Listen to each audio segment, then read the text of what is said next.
दोस्तों 2022-23 के union budget में इंडियन गवर्नमेंट के द्वारा कहा गया था कि हम 100 गति शक्ति टर्मिनल को बनाएंगे इंडियन रेलवे में, और इसी टारगेट के साथ इंडियन रेलवे ने 100 जीसीटी यानी कि 100 गति शक्ति कार्गो टर्मिनल को बनाने का काम स्टार्ट कर दिया। टारगेट रखा गया था कि इसे 5 साल में कवर कर लिया जाएगा, बना करके तैयार कर लिया जाएगा। लेकिन आपको विश्वास नहीं होगा कि इस 5 साल के टारगेट को 2 साल में ही कम्प्लीट कर लिया गया। 2 साल के अंदर 100 गति शक्ति कार्गो टर्मिनल को तैयार कर लिया गया। इन 100 गति शक्ति कार्गो टर्मिनल में से 60 टर्मिनल ऑपरेशनल हो चुके हैं। इसमें से 40 ऐसे हैं जो कि इस साल के एंड तक चालू हो जाएंगे। अब चूंकि यहाँ पर टारगेट को बहुत ही पहले कवर कर लिया गया, 5 साल के टारगेट को हमने 2 साल में ही कवर कर लिया, इसलिए अब कहा जा रहा है कि भारत सरकार का जो अगला टारगेट है कि अब भारत सरकार 100 नहीं बल्कि 200 और गति शक्ति टर्मिनल को बनाएगी। 5 साल के अंदर 200 गति शक्ति कार्गो टर्मिनल को बनाया जाएगा। तो इस वीडियो में हम लोग बात करेंगे कि ये गति शक्ति कार्गो टर्मिनल क्या होता है, कैसे 100 गति शक्ति कार्गो टर्मिनल को 2 साल के अंदर तैयार कर लिया गया, इंडियन गवर्नमेंट इतना ज्यादा इस तरह के गति शक्ति टर्मिनल को क्यों बना रही है, इससे हमारे इंडियन रेलवे को क्या क्या फायदा होगा। चलिए जानते हैं बहुत ही आसान भाषा में। नमस्ते and welcome you another video of motivation. मैं विकास।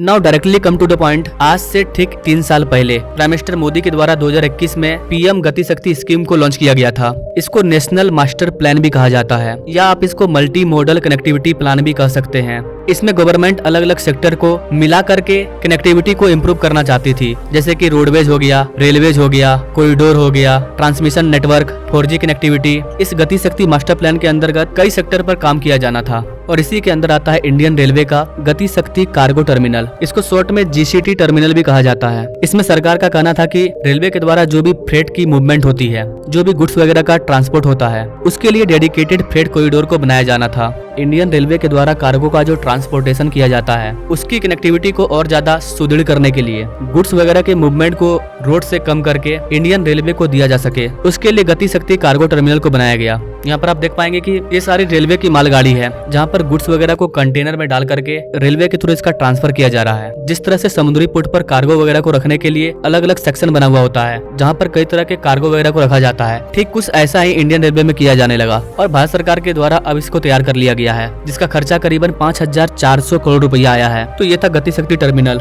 और इस तरह के हमने 100 गति शक्ति कार्गो टर्मिनल को तैयार कर लिया है। और अब सरकार बोल रही है कि इसी तरह के और हम लोग 200 गति शक्ति कार्गो टर्मिनल को तैयार करेंगे। अब अगर आप बोलेंगे इससे फायदा क्या हो रहा है, तो गाइस मैं आपको इसका 4 महीना का डाटा दिखा रहा हूँ। 4 महीने के अंदर इंडियन रेलवे को 3.22% का फायदा हुआ है। अगले साल इंडियन रेलवे के इस टर्मिनल के द्वारा 53,731 करोड़ की कमाई हुई थी, जो कि इस साल बढ़कर के 55,459 करोड़ हो चुकी है। इसका एक और बड़ा फायदा ये है कि करीबन अराउंड 30% कार्गो का जो मूवमेंट है वो अब रेलवे के द्वारा हो रहा है। फाइनेंशियल ईयर 2024 के अकॉर्डिंग पूरे देश में कार्गो का जो मूवमेंट था वो करीबन 5500 मिलियन टन कार्गो था, जिसमें से 1600 मिलियन टन कार्गो का जो मूवमेंट है वो रेलवे के द्वारा हुआ है। ये एक बड़ा बदलाव है। आने वाले टाइम में हमें इन सारे कार्गो के मूवमेंट को इंडियन रेलवे में ही डालना है, ना कि रोड पर, क्योंकि अगर रोड पर कार्गो का मूवमेंट होगा तो काफी ज्यादा पोल्यूशन होगा, फ्यूल जलेगा, और अगर ट्रेन से मूवमेंट होगा तो ये बिजली के थ्रू होगा, जिससे उतना ज्यादा पोल्यूशन नहीं होगा। रोड पर ट्रैफिक कम होगी, जिसकी वजह से एक्सीडेंट भी कम होगा, और रोड पर जब गाड़ियों के द्वारा इन कार्गो का मूवमेंट किया जाता है तो काफी ज्यादा टाइम भी लगता है। अगर हम अलग से फ्रेट कॉरिडोर को बना दें तो इसे कम से कम समय में अपने टारगेट तक पहुंचाया जा सकेगा। यही कारण है कि अब भारत सरकार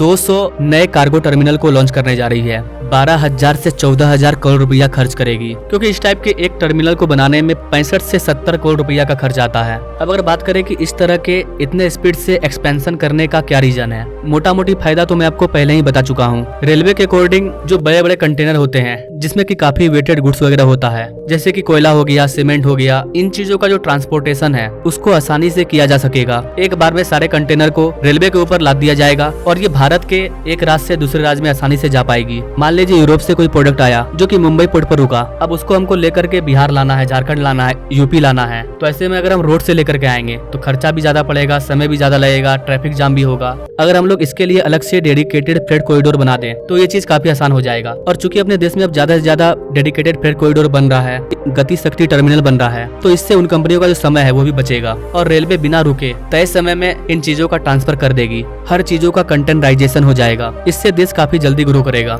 चीजों के आदान प्रदान ले जाने में समय बचेगा, तो जाहिर सी बात है कि कॉस्ट भी बचेगा। कॉस्ट बचेगा तो फायदा होगा और जल्द से जल्द हम दूसरे देशों के डिमांड को भी पूरा कर पाएंगे, अपने देश के डिमांड को भी पूरा कर पाएंगे। इंडियन रेलवे का कहना है कि इसका सबसे बड़ा फायदा हमें ये होगा कि अगर हम लोग और ज्यादा से ज्यादा इस तरह के टर्मिनल को लेकर के आते हैं तो पूरे इंडिया में जो फ्रेट ट्रैफिक मूवमेंट होता है उसमें हमारा जो परसेंटेज है वो 29 से 30% तक हो जाएगा 2030 तक। 30% तक तो शेयर रेलवे का हो चुका है। 2030 तक आराम से ये लोग 35% को क्रॉस कर जाएंगे। हो सकता है 40% भी हो जाए अगर इस स्पीड से इस तरह के कंटेनर टर्मिनल को तैयार किया जाए तो आई होप कि गाइस आप इन सारी चीजों को समझ पाए होंगे कैसे हमारी इंडियन रेलवे ग्रो कर रही है। वैसे गाइस आप इस चीज के बारे में क्या सोचते हैं? क्या भारत सरकार सही काम कर रही है? क्या इस तरह के प्रयास से हम आने वाले समय में डेवलप कंट्री बन पाएंगे? क्या सोचते हैं गाइस आप इस चीज के बारे में कमेंट करें और ऐसे लेटेस्ट अपडेट के बारे में जानने के लिए हमारे चैनल से जरूर जुड़े। Thanks for watching. मिलते हैं वीडियो में एक नई जानकारी के साथ, तब तक के लिए जय हिंद।